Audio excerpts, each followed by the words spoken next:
કુદરતે જ્યાં ખોબે ખોબા ભરીને સૌંદર્ય વેર્યું છે તેવા તાપી જિલ્લાના દક્ષિણી સોંગણના જંગલો ચોમાસા દરમિયાન સોળે કલાએ ખીલી ઉઠે છે। ઊંચા નીચા ડુંગરો પર છવાયેલ જંગલોની હરિયાળી ચાદર આંખ અને મનને અનોખો સંતોષ આપી જાય છે। જેમાં સોંગણ તાલુકાના ચીમેર ગામે આવેલ ચીમેર ધોધ, જેના નીર આશરે 200 ફૂટની ઊંચાઈએથી નીચે પડતા અદ્ભુત નજારો જોવા મળતો હોય છે।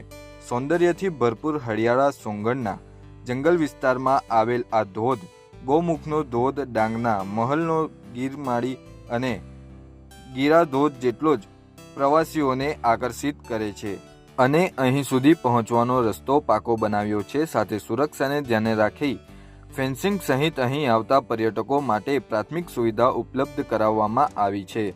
પર્યટકોની અવરજવર વધતા સ્થાનિકોને રોજગારી પણ મળી રહી છે। બારડોલી થી આવું છું અને ચીમેરનો ધોધ જોવાનો જે અનેરો આનંદ છે અત્યારે ચોમાસાની અંદર આપણે મસ્ત એને જોઈ શકાય। ચાલુ વરસાદ હોય અને ભરપૂર મોસમની અંદર જ્યારે ખીલેલો હોય ત્યારે જોવાની બહુ જ મજા આવે છે। અમે દર વર્ષે આવીએ છીએ, પણ દર વર્ષે કરતા આ વર્ષે તો એટલો સરસ દેખાતો છે જાણે કે આ સોળે કળાએ ખીલ્યો હોય એવો દેખાય છે।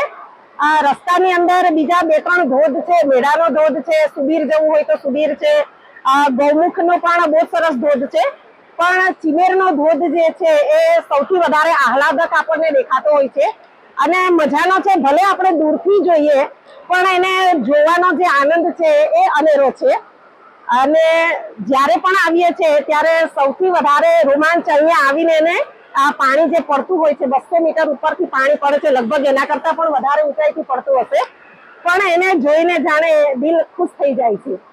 તંત્ર દ્વારા વ્યવસ્થા તો સારી એવી છે। પહેલા રસ્તો જે હતો એ માત્ર ગામ સુધી જ હતો, લગભગ 1-8 કિલોમીટર જેવું ચાલતું આવવું પડતું હતું, ગાડી આવી શકતી નહોતી, પણ હવે છેક સુધી ગાડી આવે છે।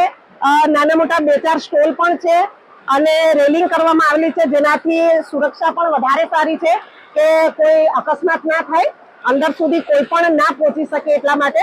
એટલે વ્યવસ્થા તો બહુ જ સારી છે અને આવો તો વધારે આનંદ રહેશે। અહીંના લોકો પણ વધારે માયાળુ છે, જંગલની અંદર આવેલો છે એટલે એ પણ એક વધારે આકર્ષણનું કેન્દ્ર છે અહીંનું। ચોમાસાની શરૂઆતમાં તાપી જિલ્લાનું કુદરતી સૌંદર્ય સોળે કલાએ ખીલી ઉઠે છે। આપને દ્રશ્યો હું બતાવવા માંગીશ કે સોંગણ તાલુકામાં આવેલ જે ચીમેર ગામ છે, ત્યાં ચીમેર ગામનો આ જે ધોધ છે તે સક્રિય થયો છે અને લગભગ 200 ફૂટની ઊંચાઈએથી આ પડતો આ ધોધને જોવા માટે દૂર દૂરથી સહેલાણીઓ અહીં આવી રહ્યા છે। સાથે મોટી સંખ્યામાં સહેલાણી અહીં આવતા હોવાને લઈને તંત્ર દ્વારા પણ અહીં જે વોલ બનાવવામાં આવી છે, સાથે ગ્રામજનો માટે રોજગારીનો એક સ્ત્રોત પણ ઉભો કરવામાં આવ્યો છે। દીપેશ મજલપુરિયા, ઈટીવી ભારત, તાપી।